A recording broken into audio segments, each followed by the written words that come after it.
Welcome to Literary Libations with Librarians.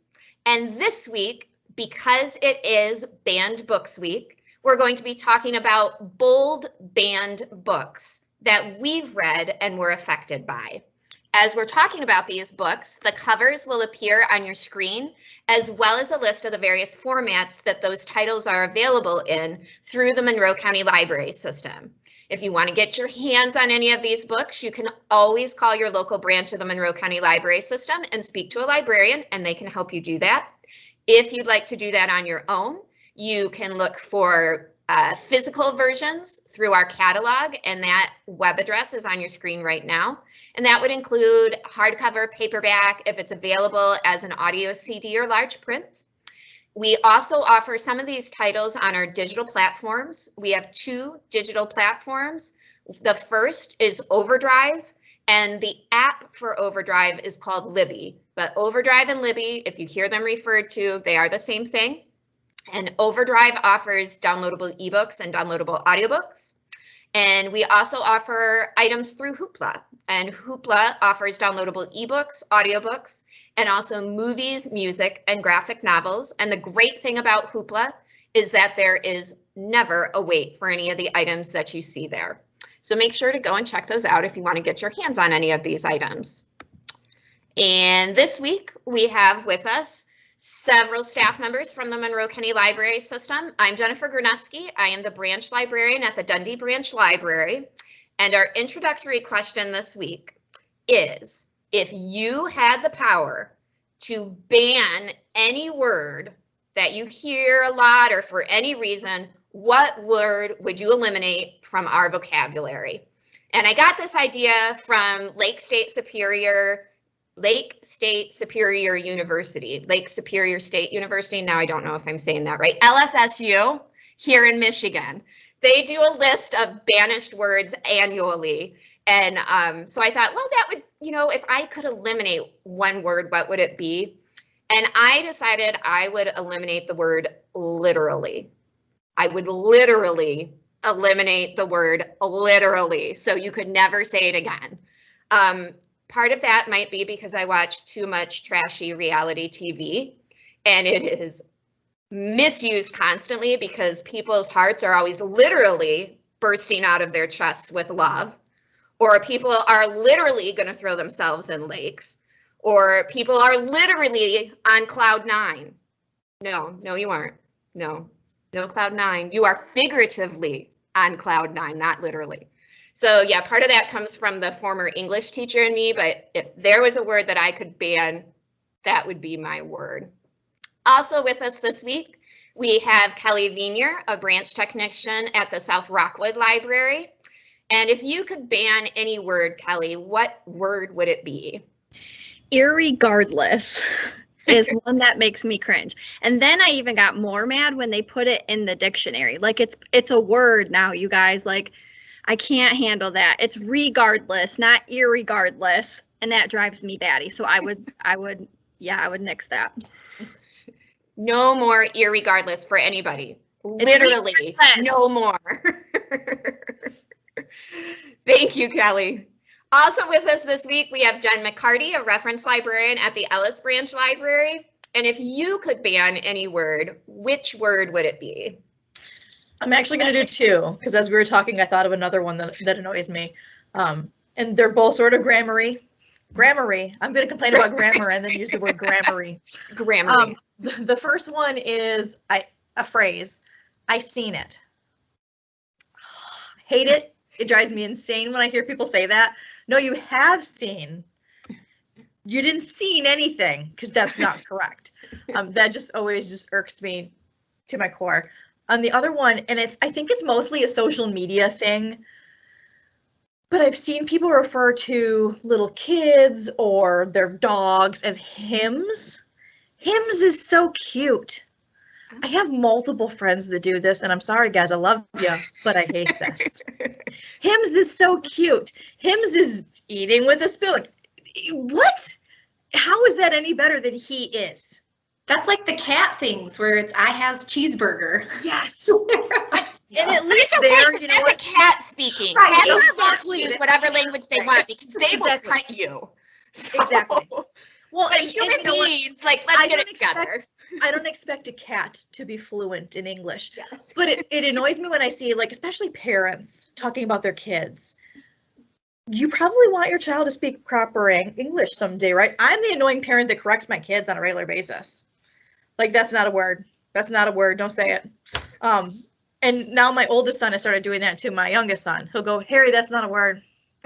So, hymns, and I've seen it. Grammar things that drive me crazy. If I see that, Jen, it will also drive me crazy. But at least I'll know what's going on instead of going, did they make a mistake? Yeah. Thank you, Jen. Also with us this week, we have Kristen Brown, a reference librarian at the Bedford Branch Library. And if you could ban any word, Kristen, what would it be? So mine is kind of like a phrase also, and I just had to think of it this morning because I've been thinking about this question for days. There's so many words, but I'm gonna go with my bad. I can't do the my bad thing. Just say like, oh, sorry, I was wrong, or my mistake, my bad. I can't do it. And sorry, Mom, but it's even worse when you do it. My mother says my bad a lot. I don't know if I do or not. I don't think I do. If I do, my bad. I'm so funny. I think that might be a teacher thing too, because I feel like a lot of my students in the past did that, like, oh, my bad. And I'm like, nope, just say, hey, I'm sorry, my mistake, or I'm coming up with all kinds of them right now. Another thing that it doesn't necessarily bother me, but I know it drives my brother nuts, so I do it purposely to annoy him, like shortening things. Oh, totes. Like, totes, delish. Delish. Oh, see, I don't mind that. I think that's funny. It doesn't bother me either, but it's funny because, yeah. I try not to talk like that or write like that. But see, I'm one of those people that still texts in complete sentences with capital letters and periods. Like, I just can't. Like, so I'm just old. I know part of that is, the language is going to change. That's part of the English language. It's changed since the 1400s and Shakespeare. It's going to keep doing that. So I'm okay with that. But I also feel like, I'm 45. I should not be totesing anything. Like, no one wants me doing it. I don't use that either. So, all right. So those are our words that we would ban if we could. And on a slightly more serious note, I am going to give a brief introduction to what Banned Books Week is and why it was created. It is an annual event. It occurs the last week of September every year, and it has since 1982. Banned Books Week was launched then in response to a sudden surge in the number of challenges to books in schools, bookstores, and libraries.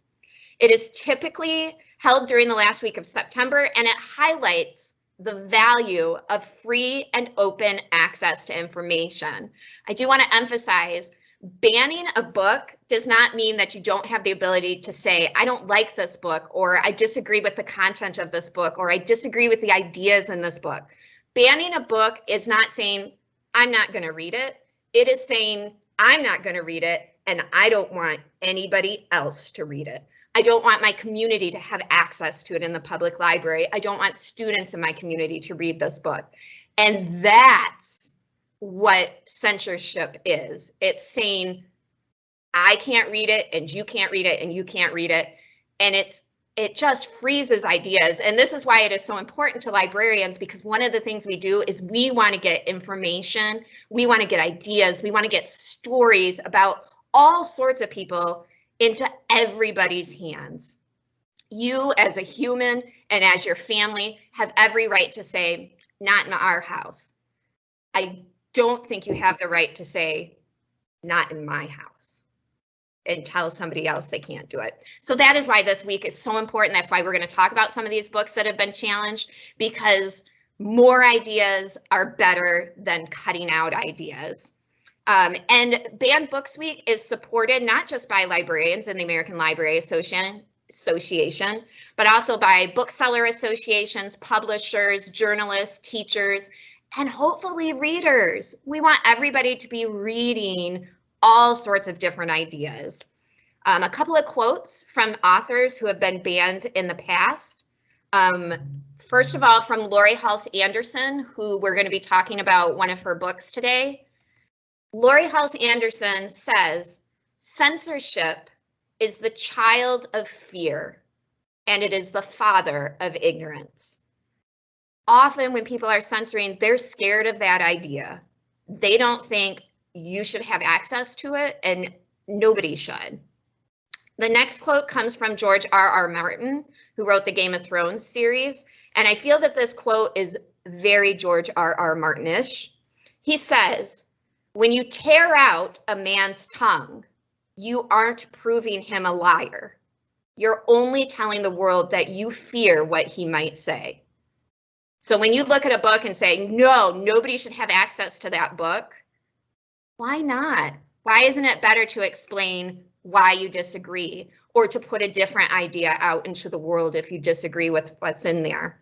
And then finally, the next one and my last one comes from Stephen, and I'm going to mispronounce his last name, Chbosky, the author of another book that we're going to be talking about today. And he says that banning books gives us silence when we need speech. It closes our ears when we need to listen. It makes us blind when we need sight. Censoring something doesn't make the idea go away. Instead, it makes people wonder, well, how do we defend against this? How do we talk about this? How do we have a civil discourse about something on which we might disagree? So this week is super important to librarians because we believe in the power of words. We believe in the power of story to change lives. And we believe in the power of all words. If you disagree, speak up. Don't shut the door on somebody else. So there's my little, platform there. And now we're going to talk about some of the books that have been banned. If you're interested in a very large list of books that have been banned, the American Library Association, you can just Google it, type in ALA Banned Books Week or list of banned books. The ALA has their most recent list is a list of 100 books that have been the most banned in the last 10 years. And I think all of the books we talk about today are on that list. So we will go ahead and get started. And I will have Kristen kick us off today. Okay, so I'm going to start with The Hate You Give by Angie Thomas. And I'm going to read like the little excerpt that came with this book because I feel like it explains it really well, and then I'm going to kind of elaborate on that a little bit. So 16-year-old Star Carter moves between two worlds, the poor neighborhood where she lives and the fancy suburban prep school she attends. The uneasy balance between these worlds is shattered when Star witnesses a fatal shooting of her childhood friend Khalil at the hands of a police officer, and Khalil was unarmed. Soon afterward, his death is a national headline, and some people are calling him a thug, maybe even a drug dealer or a gangbanger. Protesters are taken to the streets in his name. Some cops and the local drug lord try to intimidate Star and her family. And what everyone wants to know is what really happened that night. And the only person who can really answer that is Star. And so this book is really based on her internal conflict, on what she does, and how her actions could affect her community and how it could endanger her life and her family's life, but also the commitment that she wants to make to Khalil and her, like her family and her community. So obviously this book is extremely relevant today. It was relevant a couple years ago. It was relevant last year. It will always be relevant until times change and we really start to talk about this subject. So this book for me is super important because it presents a multi-facet of points of view. So Star's uncle is a police officer, and her father was in a gang, and he was able to get out of the scene, the gang scene.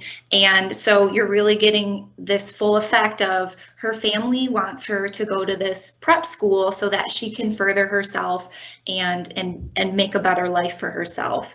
But she is torn in between these two worlds. She has to act like somebody at school, and then when she's at home, she feels like she needs to act like somebody different.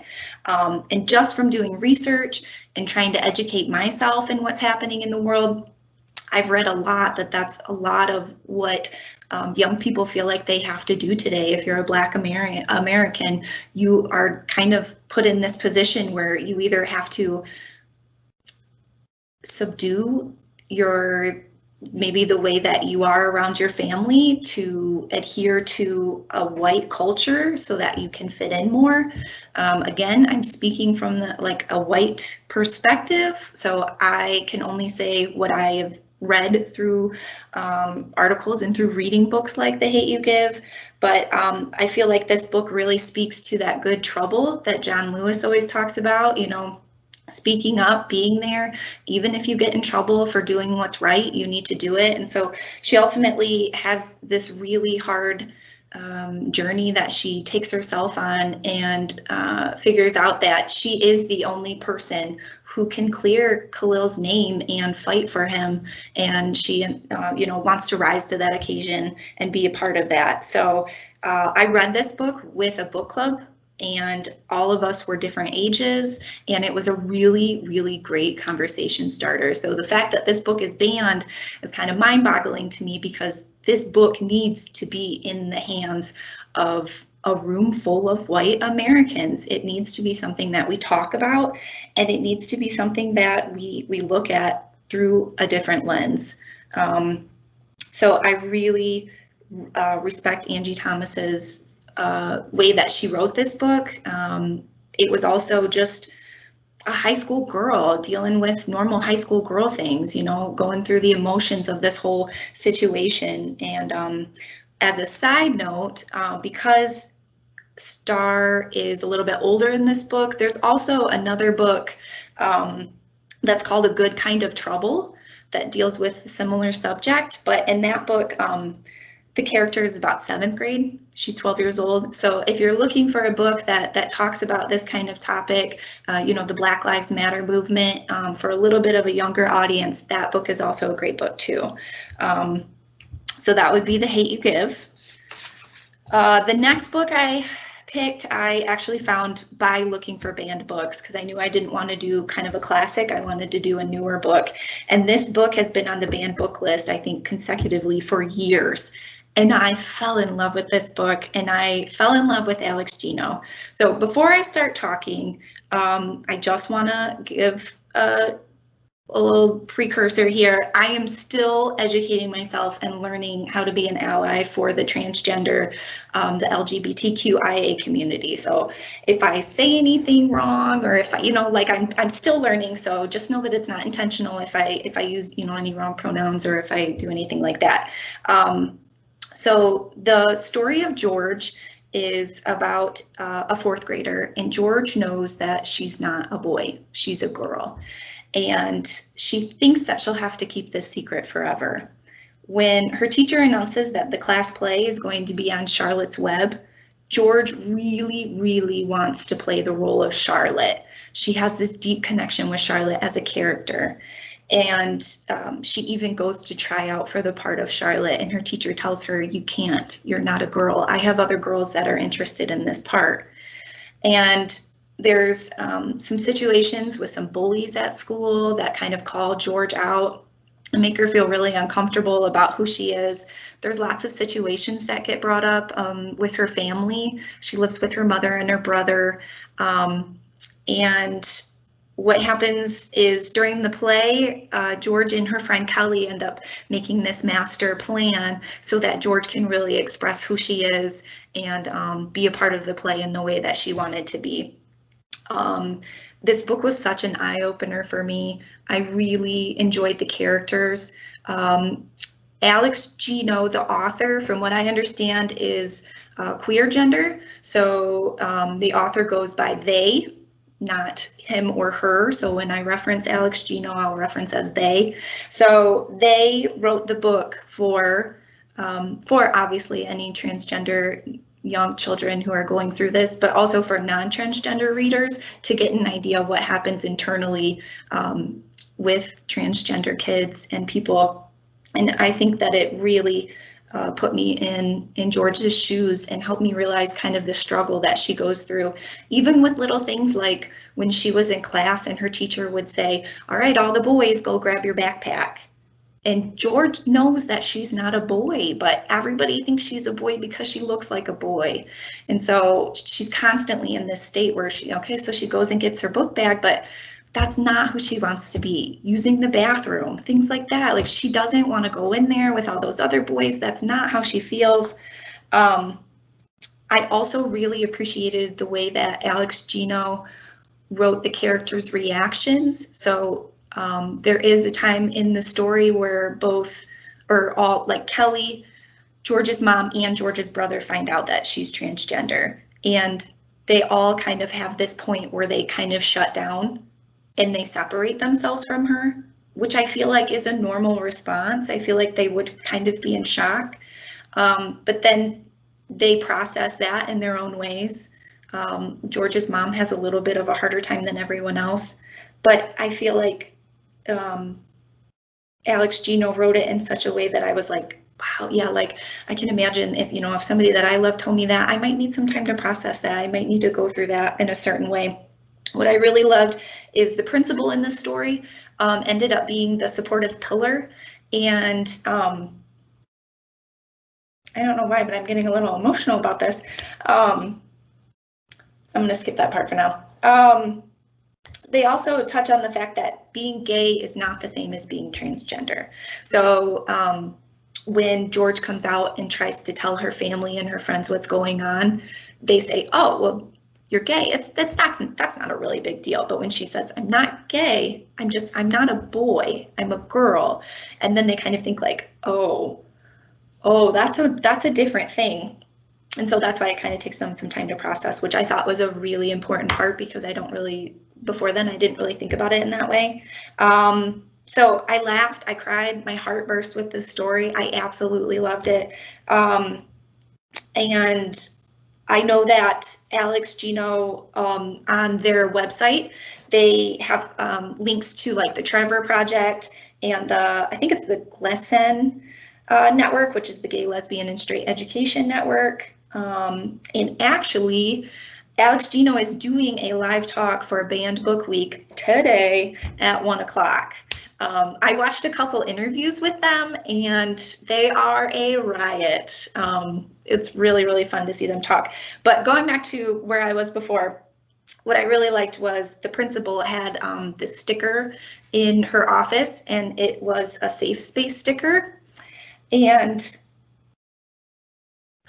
I had one of those in my classroom, and it just made me feel really good, because I hoped that there was a student that I had who felt like they could come to me if they needed to. So that's George by Alex Gino. And that's why these books are so important. To learn to empathize, to learn to walk in somebody else's shoes, whether it is Star, who is a young Black woman. I will never be that. I'm never going to know that experience except listening to somebody else's voice who has walked in those shoes. I'm not going to understand George's or Alex Gino's experience without reading what they have to say.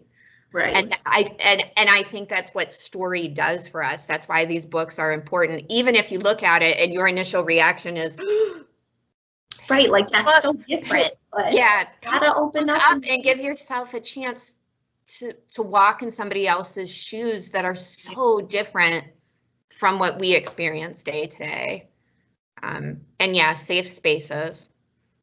So I went to the Allen conference a couple years ago, and there was a panel, and there were 2 transgender teens that wrote novels based on their experiences in their transition. And I thought what was so interesting is they brought their parents to talk on the panel. And I thought, what a great idea. And I'll never forget, as a mom, I remember this resonating with me, but one of the moms said, I absolutely was upset when my child came out and told me what was going on in their internal struggle. But when your child comes to you and says, I feel so alone and I feel so desperate that the only thing that I think will work is to take my own life, you don't question that. You automatically get behind them and you support them in any way that you can. And she said, I'm not going to lie, I grieved for the loss of my daughter, but I rejoiced in the gains of a son that I may not have known or could journey with. And I just thought that, like, it gives me goosebumps even thinking about it, because that really stayed with me after all these years. Like, that is the most important thing, is to make sure that you support and you have that conversation open. And I think these books are so important for kids who are lost and think that there's only one way out, and there's not. There's other kids who, and other adults even, who are going through the same things you are, and that there's a light at the end of the tunnel. There's support somewhere that you Right, can like even with George, I mean, that's a juvenile book, Mhm. but even as a mother and an adult, I was like, wow, this has really opened my eyes, and it led me to do more research. Exactly. What are some resources, you know, like even in a library setting, how can I help other people that might be having struggles where they don't have anybody at home? How can I be that ally? And so I was not expecting to love that book that much. I picked it up and I was like, this is going to be a great book. And as I was reading it, I was like, oh my gosh, like my heart, like I'm not kidding, my heart just burst. It's beautiful, beautiful book. Thank you, Kristen. And let's have Jen share her banned books with us next. Okay, well, I'm going to start with a classic, a much older book, but so it's had more time to be censored. My first book is Slaughterhouse-Five by one of my favorite authors, Kurt Vonnegut. And Slaughterhouse-Five, I think, is probably his most well-known book. It was my first foray into Kurt Vonnegut. And if you haven't read any Kurt Vonnegut, I highly recommend it. All of his stuff is a little absurd, but this particular book, it was one of the first books he wrote. A little background on Dresden himself. He actually fought in World War II. And really struggled with that, you know, kind of coming back from that, probably had what we would now know as, you know, post-traumatic stress disorder, but that wasn't a thing, you know, in the age of World War II, that wasn't necessarily a thing. So one of the things that he did was he wrote this story that's very weird, but it's ultimately kind of an anti-war story. So the book follows Billy Pilgrim, and parts of Billy's life mirror Dresden's. He is drafted into World War II. He doesn't want to fight. He's very much a pacifist. He becomes a prisoner of war in Dresden, Germany. But where this starts to kind of verge from the real world, Billy Pilgrim becomes unstuck in time. So while he's a prisoner of war, he kind of like ends up in a different space. And so the book itself is told non-linearly. It jumps all over the place. There's aliens. There's this science fiction writer, Kilgore Trout, who, if you read Kurt Vonnegut, he ends up being in a lot of stories, either as a small character or a main character. Kilgore Trout comes in and out of this life. So this book basically follows Billy Pilgrim's life as he deals mostly with the trauma of war. And that is the biggest reason this book was censored. There's a couple of different things. There's sexual content, which of course is a big one for censorship. This book came out in 1969, so that could tell you a little bit of some of the stuff. There's swearing, so people didn't like that it was profane. You know, the soldiers swear. Oh, really? Huh. Can't imagine that happening. It's been banned. I have like a list because I found it so interesting and how many times, like, it was the first literary acknowledgments that talked about homosexual men, particularly in reference to the Holocaust, in that was something that was punishable in that world. If you were gay, you were going to, a work camp. It's been banned from literary classes, school libraries, starting from like 1972 on. It was removed from, there was actually a really large legal fight in Michigan. Todd versus Rochester Community Schools. It was banned from Rochester Community Schools in Oakland County, Michigan, because they called it depraved, immoral, psychotic, vulgar, and anti-Christian. A whole lot of things against this book. I've read it numerous times, and every time I think I take away something a little bit more from it. It's ultimately kind of a weird science fiction book. This is this person that's unstuck in time. There's aliens. There's this weird philosophy from the Tralfamadorians, those are the aliens.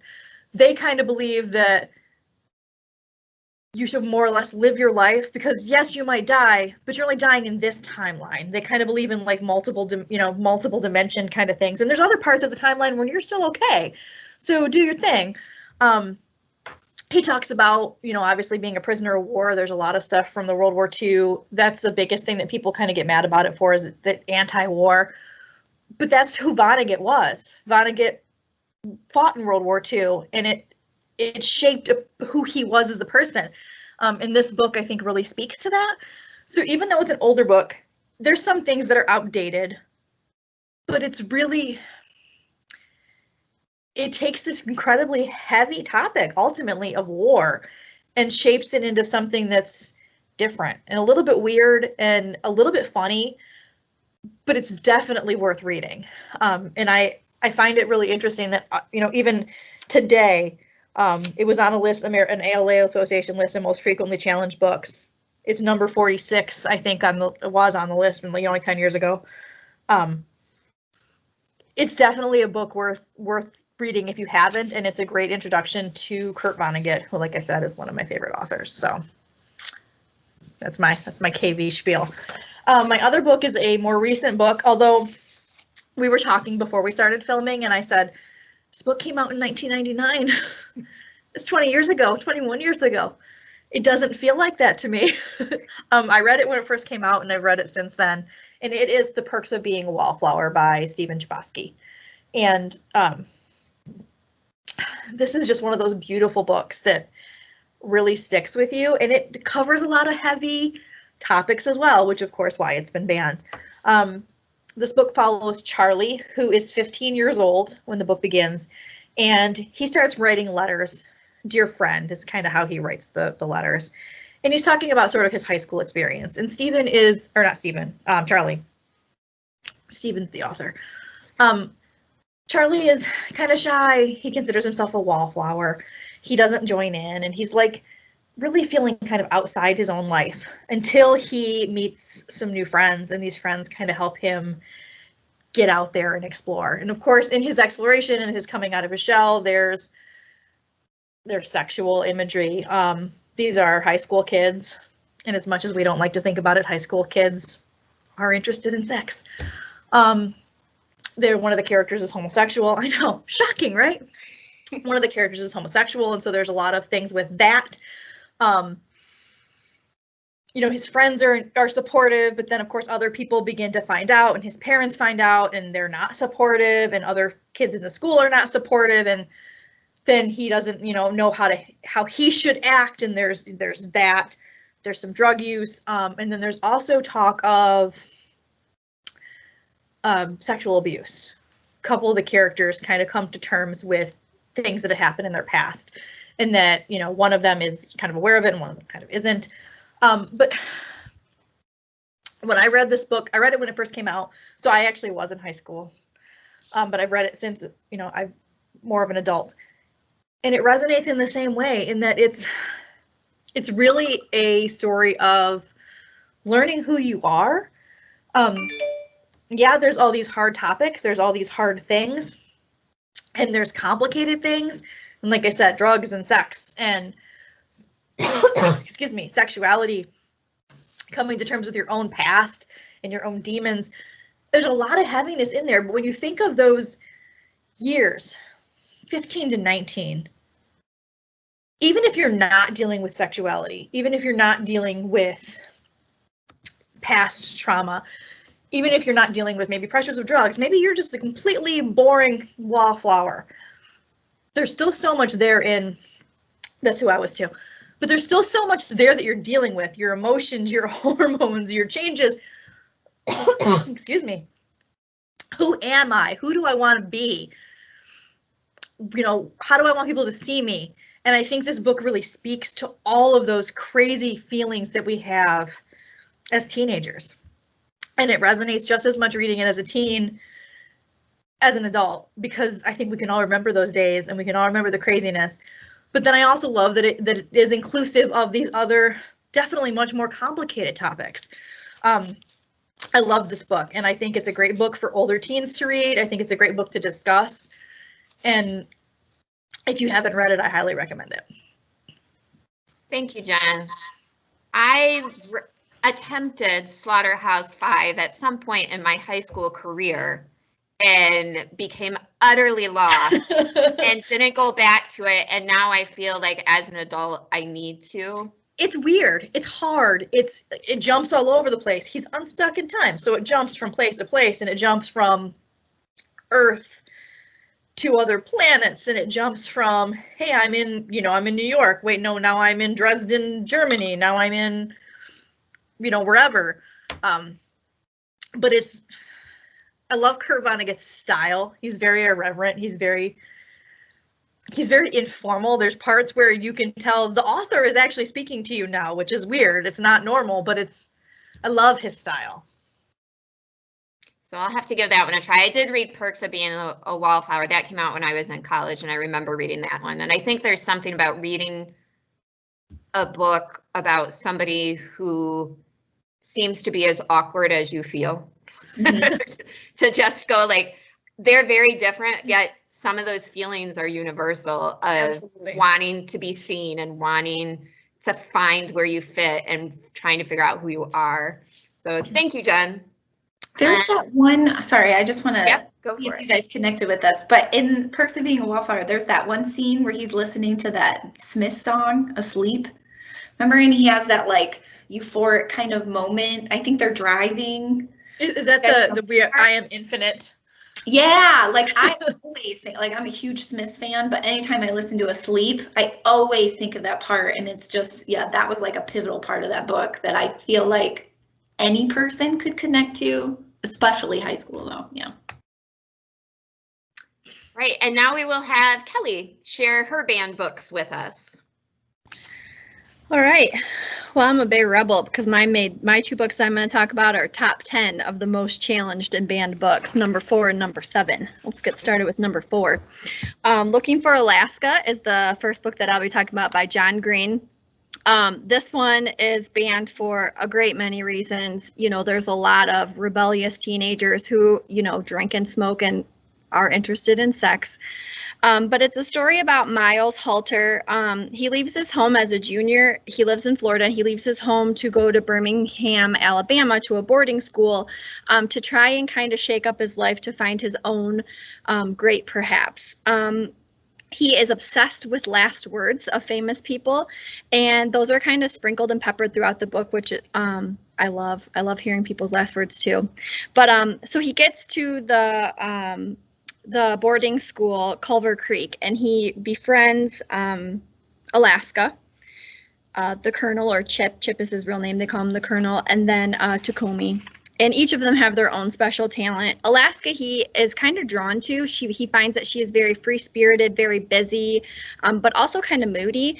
But they become fast friends, and while he's there and he is rooming with Chip, they find out that, or in the middle of the night, I'm sorry, Miles is taken out of the room. He is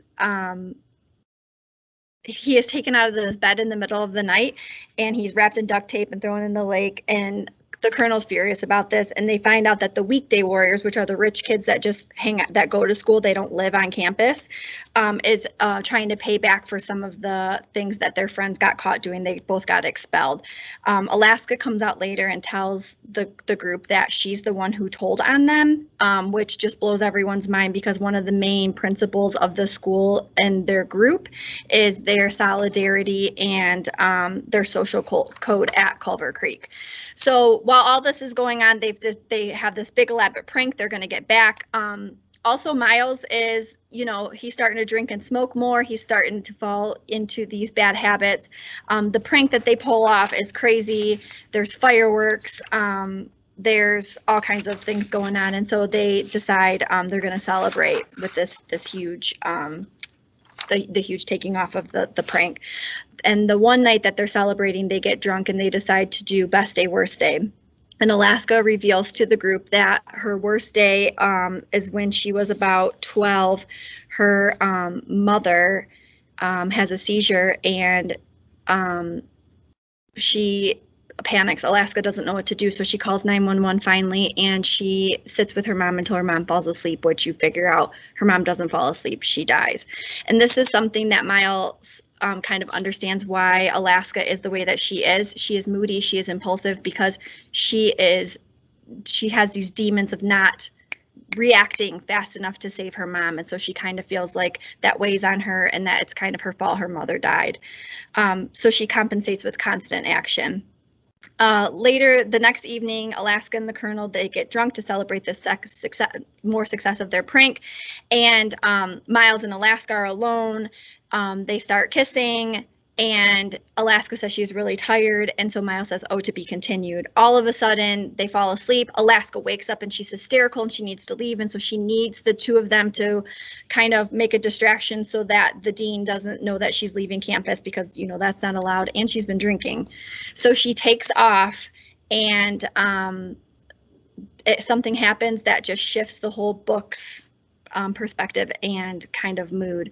The book is kind of fascinating because it's written, it starts with before, and you have so many days before, and then when Alaska leaves, the book is written after, and it's so many days after. I'm not going to tell you what happens. I don't want to ruin the whole story and give away anything, but I think this book is so good because it touches on the mental the mental illness that sometimes goes on that people overlook. And I think especially back when this book was written, which was 2005, I believe, I think that mental illness was starting to make kind of a debut in YA Lit. I think it's a huge thing now in YA Lit, which I love, to kind of take that stigma away from it, that it's okay to have those feelings, it's okay to get help.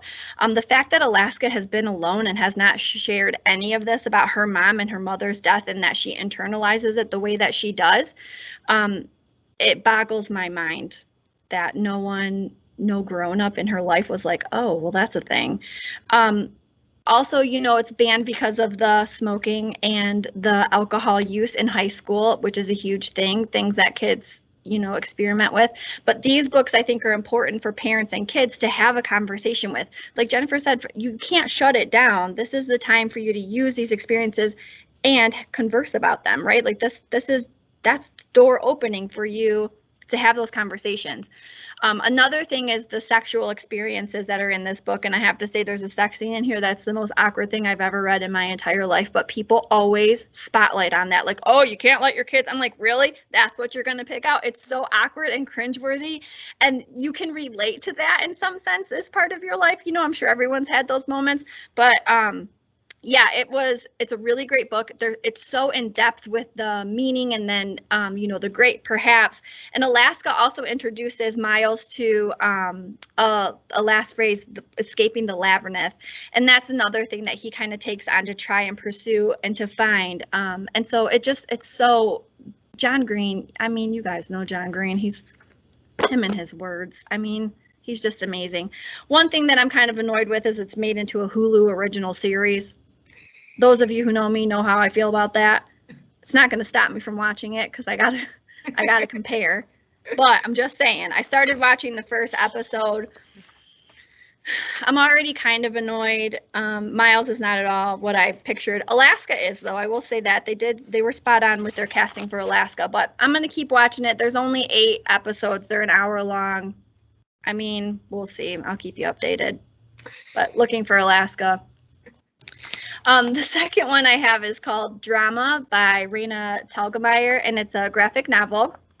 And the main character, Callie, she's in 7th grade, and she's really big into theater. She loves the theater. She has since her mom took her to go see Les Mis, and she wanted to be on stage, but she quickly found that wasn't really her talent. She can't sing or carry a note to save her life, and so she goes to set prep and set crew, and she loves it.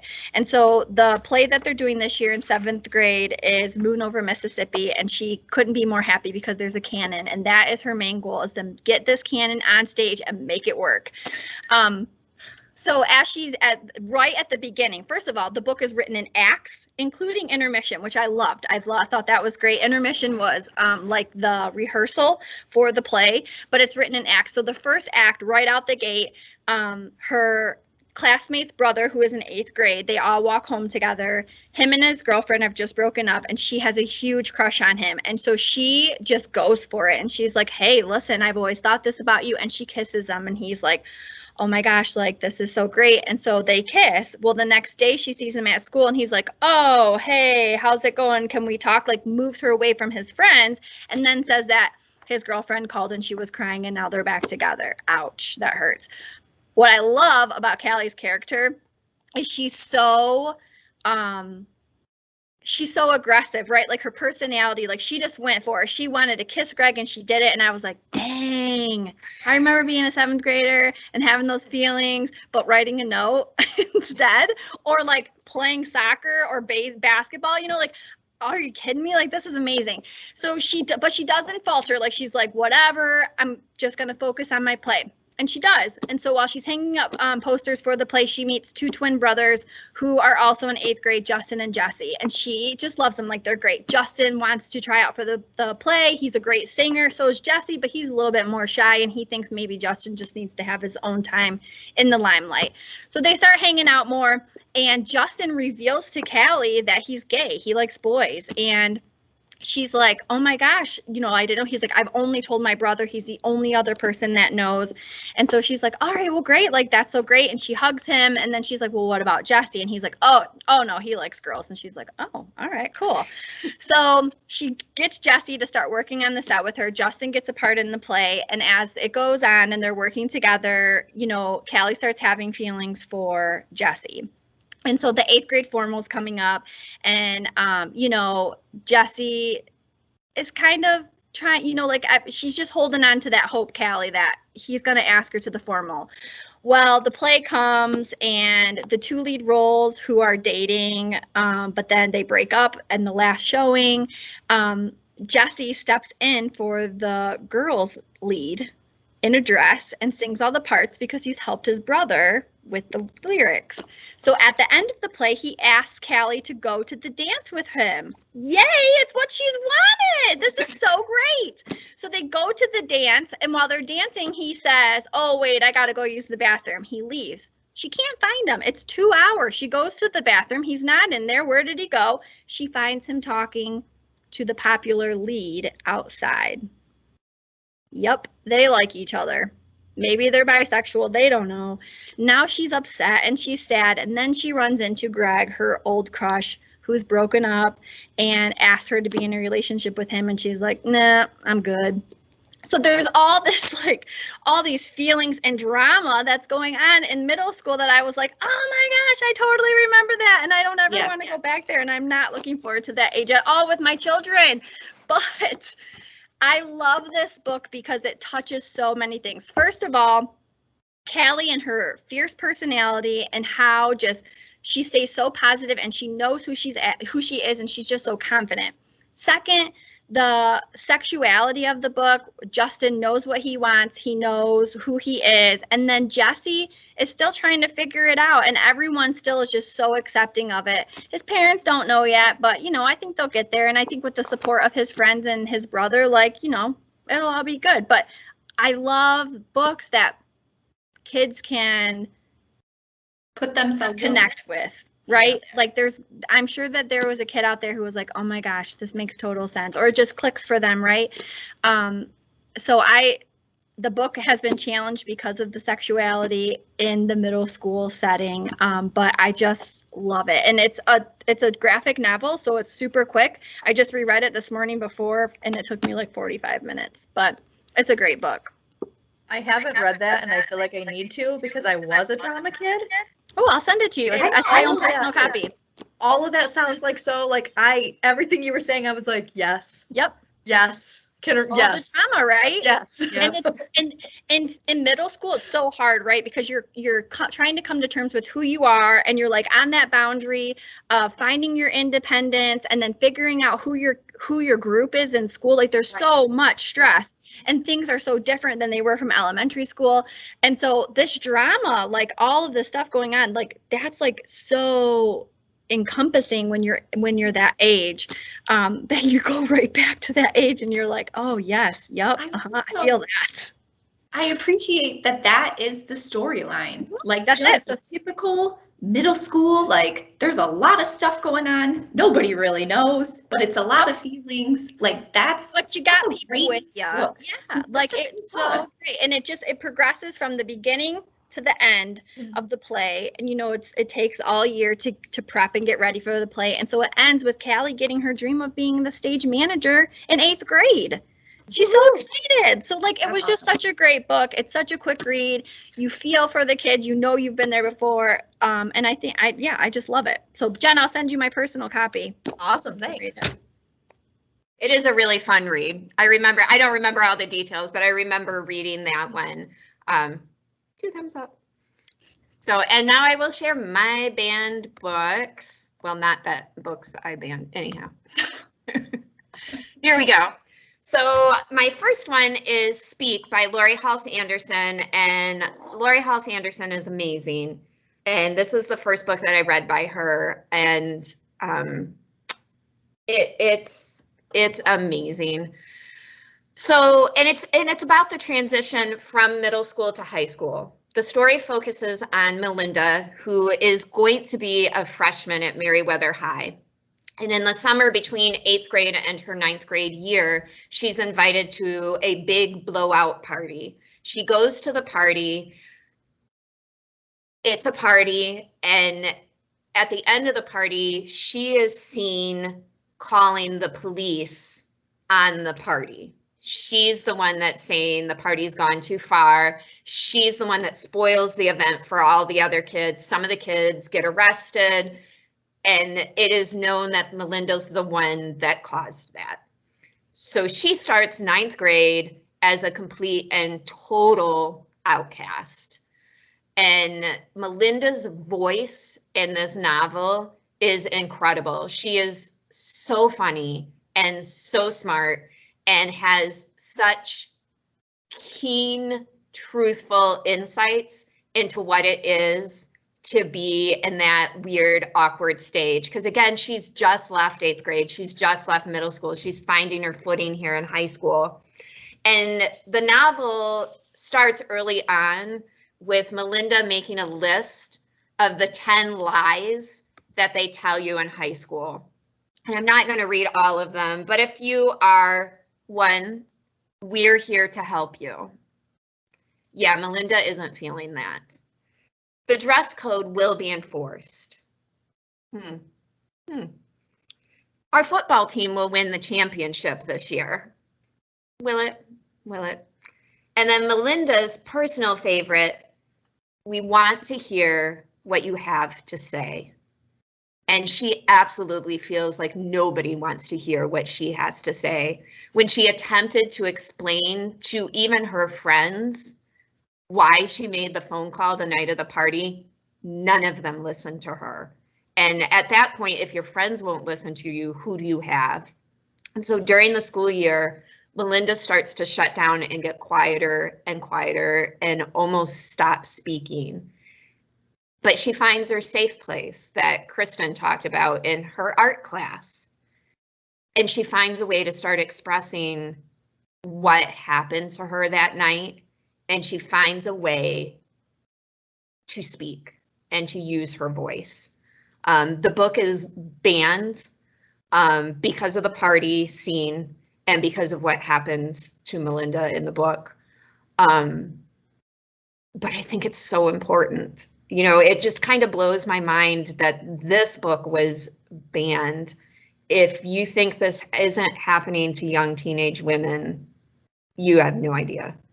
You know, it just blows my mind because Melinda's voice is so important. Even though she doesn't feel that she has one through most of the novel, she makes lists and records her thoughts on what high school looks like from her perspective. I think it's such an important book. I feel like every teenager, boy, girl, should be picking this up and be reading it and discussing it. Such important things in there. So that's Speak by Lori Halse Anderson. Amazing book. So glad. And I think I read this for the first time when I was taking a YA lit class, possibly for my master's. And so glad that that YA teacher had this on the list of books to read. My other one is A Clockwork Orange by Anthony Burgess. And this one is a wild ride.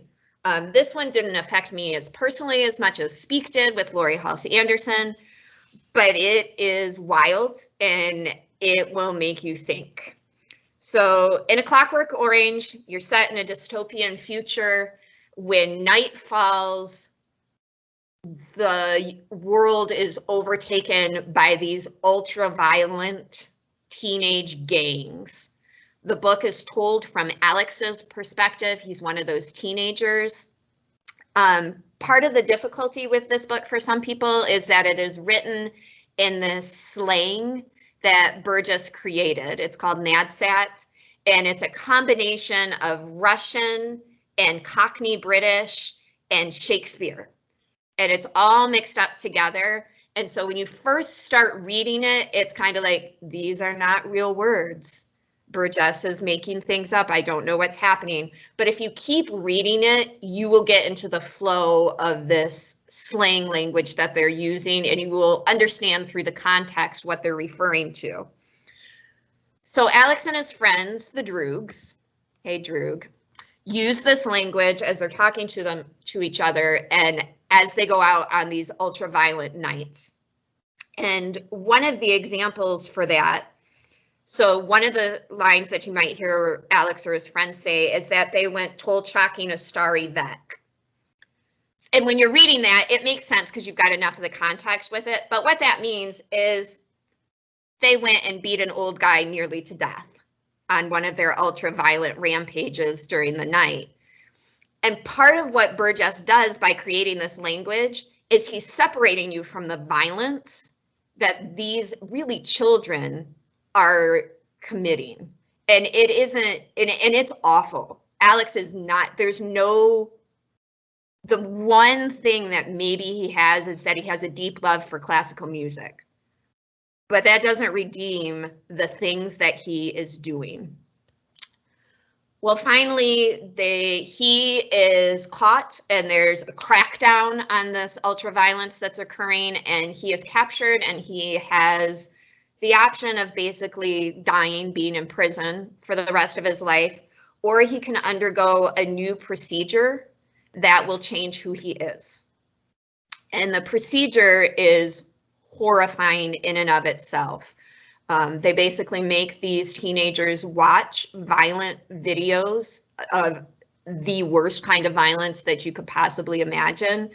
And then while they're doing that, they put them into pain.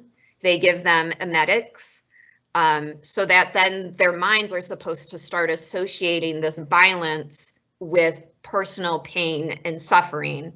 And so that way they won't do these things anymore. So first part of the book, you learn about Alex, what he's doing. Second part of the book, you see Alex undergoing this treatment. Third part of the book, you see Alex post-treatment. And that's where it gets real interesting, because when Burgess first released this book, the ending in the United States was not positive. It just wasn't. And I think that ending is more realistic. In order to get it released in the UK, so that it wouldn't be censored, he added a chapter to the end. So in most versions that you read today, it will tell you that in the introduction and say that the last chapter was added for the UK version in order to basically get it past the censors. And I read it and I really hate that ending. You know, like somehow this was supposed to redeem Alex. And it's a complicated book because you wonder, which Alex do you want? Do you really want the kid that's out there beating on people, stealing from people, raping people? You don't want that kid out there. But what sort of person is the one where they don't have a choice? Is that redemption? I mean, he won't do the violent acts anymore, but is it redemption? I mean, it's just, there's a lot in there. This is one of the lines from somebody else who reviewed the book that says, The question is whether such a technique, that technique they use to change him, can really make a person good. Goodness comes from within. Goodness is something chosen. When a man cannot choose, he ceases to be a man. And the chaplain that works with Alex has doubts too, and he says, is a man who chooses the bad perhaps in some way better than a man who has the good imposed upon him? And that's where the book leaves you. And so you're left with dealing with what makes a person good, what makes a person bad. It's got a lot in there. The language part for me as a grammar nerd was super interesting, how he manages to develop this whole slang. And he did that because he didn't want the book to get dated, because he was concerned if he used modern teenage slang, the book would be dated within a few years. So set it in the future and create your completely own thing. And then just the philosophical underpinnings of violence in our culture and how do we fix that. I will say I have never seen Kubrick's movie based on this, partially because I don't know what they show in the movie, but viewing the violence that's in the book, I think would be super difficult.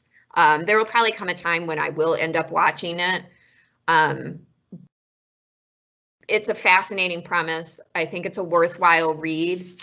And I think it's one of those that makes you think about, you know, is writing about violence and using violence in the book this way a worthwhile reason for doing it? Because you're making people then consider their own relationship with violence in the media that we consume. So there's a lot there. I definitely think it's a worthwhile book. If you haven't tried Burgess, Clockwork Orange, and you really need something to kind of push beyond your comfort zone, that one would be there, probably somewhere along with Slaughterhouse-Five, where it's not going to be a real easy read, but it's going to give you something to think about, which is what banned books should do. Give you something to think about, give you a new perspective, give you new ideas, give you a new point of view from a person who you might never have considered walking in their shoes before. So thank you. I think this was such a good discussion. I love all of these books, and I think they're so important. So thank you to each of you for participating this week. Next week, we move to a much lighter topic, and we're going to be talking about books that made us laugh out loud. So that will be what we're talking about next week. Thanks again to each of you for participating. Thank you to all of you that listen to us out there, and we hope you have a great Banned Books Week. Bye.